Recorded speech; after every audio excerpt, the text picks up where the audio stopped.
Professor હું sir એક પેશન્ટનું operation કર્યું હતું હવે એ લોકો આક્ષેપ કરે છે પેશન્ટ કે મને આ કે કંઈ દીકત નથી એનું ઓપરેશન કર્યું શું હવે ઓપરેશન થયું છે એમાં જે ડૉક્ટર પાસેથી મને જે વિગત મળી છે એ વિગત પ્રમાણે એમને ઓપરેશન દરમિયાન એમનું ન્યુક્લિયસ ડ્રોપ એટલે કે જેનો જે કુદરતી નેત્રમણી હોય એ ઓપરેશન દરમિયાન અંદર પોસ્ટિયર સેગમેન્ટની અંદર એટલે કે આંખની અંદર પડી ગયો છે એ વિગત મારા ધ્યાનમાં આવી છે.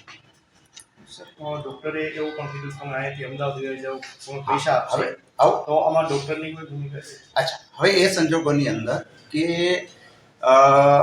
ઘણીવાર આવા અને અમે આપણી ઓપ્થેલ્મોલોજીની અંદર અથવા તો મેડિકલ ભાષાની અંદર એને કોમ્પ્લિકેશન્સ કહીએ છીએ. એટલે એ ડ્રોપ ન્યુક્લિયસ થઈ ગયું હોય તો દર્દીને ઘણીવાર એના જે આધાર હોય નેત્રમણીને પકડી રાખનારો એ આધાર જ્યારે નબળો હોય ત્યારે કોઈ 1000 દર્દીએ 2000 દર્દીએ કોઈને આવું થતું હોય. બધાને જ થાય એવું નથી. અમે અહીંયા વર્ષોથી ઓપરેશન કરીએ છીએ. કોઈ બદનસીબ કે અમારા માટે આ દુઃખદ ઘટના જ હોય તો એને ન્યુક્લિયસ ડ્રોપ થઈ જાય. તો એ ન્યુક્લિયસ ડ્રોપ થઈ ગયું હોય તો એના માટેના ઓપરેશનની વ્યવસ્થા એ અહીંયા ન હોય. એટલે અમારા એ રૂટીન હોય છે કે એ દર્દીને અમે હાયર સેન્ટરમાં એટલે કે MNJ હોસ્પિટલ છે અમદાવાદ ત્યાં મોકલતા હોય છે. એટલે આ દર્દીને મારા જાણમાં આવ્યું છે કે આ દર્દીને પણ ત્યાં મોકલવાની સલાહ આપેલી છે. સર પૈસા આપવાની પણ વાત કરવામાં આવી હતી દર્દીને ડોક્ટરો દ્વારા, શું એ ખોટી, મારા તો કોઈ ખ્યાલ જ નથી કે દર્દીને પૈસા આપવાની વાત. ડોક્ટરની ભૂલ હોય તો ડોક્ટરને સજા થવી જોઈએ. ડોક્ટરે દર્દીને પૈસા આપવાની વાત કોણે કરી છે મારા ધ્યાનમાં તો છે નહીં. સર જે દર્દી છે તે ઓપરેશન કરાવવા પહેલા તેની તપાસ કરી હતી ત્યારે આ કોઈ વસ્તુ દેખાડી હતી કે આંખમાં નહીં, ના હોઈ શકે. એવું બને કે જરૂરી નથી કે એ તપાસ દરમિયાન એમાં ન જવા મળ્યું હોય તો આ ઘટના ન ઘટે. આ ઘટના તો પણ ઘટી શકે એવી બાબત તો છે જ. એટલે સાહેબ આપની ડોક્ટરની ભૂલ હોય તો ડોક્ટરને સજા થવી જ જોઈએ. પણ ડોક્ટરની ભૂલ છે કે નહીં એ કોણ નક્કી કરશે? હું એમ કહીશ કે નથી, તમે એમ કહેશો કે કોઈ એમ એ દર્દીના સગા એમ કહેશે છે, તો એમ નક્કી નહીં થાય ને. તો બધાય પોતપોતાનું વગડશે. તો એનું એક હું તો ચોક્કસ ઈચ્છું કે ડોક્ટરની ભૂલ હોય તો હું ડોક્ટરને સજા જ કરું. પણ ડોક્ટરની ભૂલ છે કે નહીં એ પહેલા નિશ્ચિત કરવી પડશે.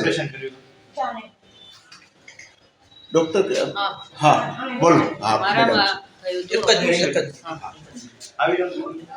તમે અહીં આવી તો હવે અમને હોય તો હું બીજા કોઈ કામ માટે હા, તમે યસ સર યસ તમે ફ્રી છો અહીંયા બેસી જાઓ. પોલીસે રાખી દીધા. પહેરી લ્યો ને મેડમ, ક્લિપ પહેરી લ્યો. બસ બસ. આપનું નામ મેડમ? મારું નામ ડૉક્ટર નીતિ શેઠ. હું અહીંયા 20 વર્ષથી કામ કરું છું. એક પેશન્ટનું ઓપરેશન કરેલું હતું એને મોતિયાનું ઓપરેશન હતું અને હવે આંખે દેખાતું નથી કેવું શું થયું? હા, એટલે એનું ઓપરેશન દરમિયાન જે મોતિયાની ગાદી થોડી નબળી હતી અને એટલે મોતિયો પડદાના પ્રવાહીમાં જતો રહ્યો છે અને એનું મશીન અમારી પાસે નથી. એટલે અમદાવાદ સરકારીમાં પડદાના વિભાગમાં એને મેં ચિઠ્ઠી લખી દીધી હતી કે ત્યાં જશો તો તમારો એ મોતિયો સરખો કાઢીને મળી મુકાઈ જશે. અને ત્યાંના ડૉક્ટરને પણ મેં જાણ કરી છે કે આ રીતે પડદાના વિભાગમાં જવાનું છે. એમને મેં ચિઠ્ઠી પણ આપી છે કે મંગળસૂત્ર વારો છે અને ત્યારે તમે જશો તો તમારું ઓપરેશન થઈ જશે. પેશન્ટની તપાસ કર્યા વગર અમે ઓપરેશન દાખલ નથી કરતા. ના, આ તો કોઈનામાં પણ થઈ શકે છે. આવું તો કોઈ પણ દર્દીમાં થઈ શકે છે. ભલે 1001માં છે પણ કોઈનું પણ આંખમાં આ થઈ શકે છે. અમે પૈસા નથી આપ્યા, અમે ખાલી એને ચિઠ્ઠી લખી આપી છે. પૈસાની ઓફર નથી કરી. દર્દીના પરિવાર પાસે પુરાવા છે કે તમે પૈસા આપોને 25,000 રૂપિયા નહીં, એવું અમે કીધું નથી ક્યારેય. કારણ કે આમાં મારે પૈસા આપવાની જરૂર નથી. આ એક વારે વારે આવું ઘણાની આંખમાં થાય તો એ મારું કંઈ ઈરાદાપૂર્વકની કોઈ ભૂલ નથી. કોઈની પણ આંખમાં આવું થઈ શકે છે. તો હું એનો ઉપાય એને સૂચવું છું કે એને જવું જોઈએ પડદામાંથી મોતિયો કઢાવીને સરખી આંખ કરાવવી જોઈએ. હું એના માટે હું પૈસા આપીશ તો એની આંખ સારી નહીં થાય.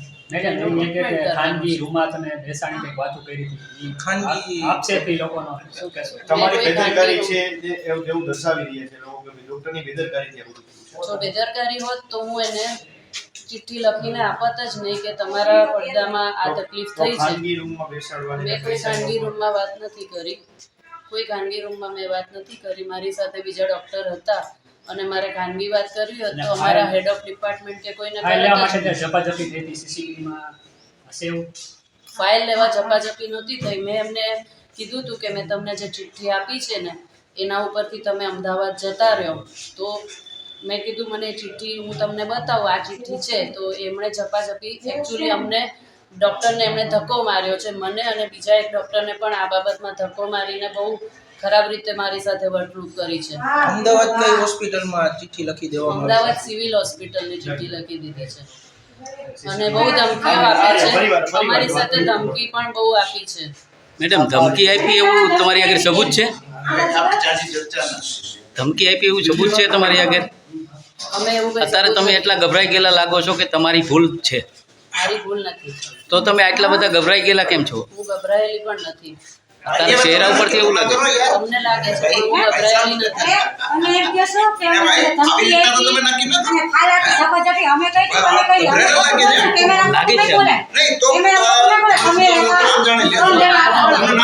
વાત કોણ કરે છે તમે જોઈ લો. કાર્ડ આપે. અમે નામ જાણવા હતા. કેમેરા ખોલાવો. તમે ખોટું બોલશો ને તારે કે ધમકી મારી ને અમારા માટે ઝપાઝપી આવ્યો તો અમે ખોટું બોલશું. કેમેરા ખોટું નહીં બોલે. અને તમે એમ કહો અને એમ કહેશો ખાનગીમાં આપેલા હાથ નંબરમાં હોતા લઈ ગયા.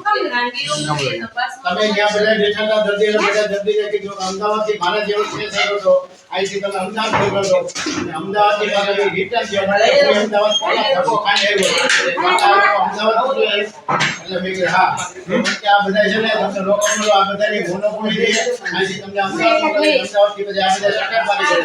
અમદાવાદ તો હું કરું એટલે એ તમે તો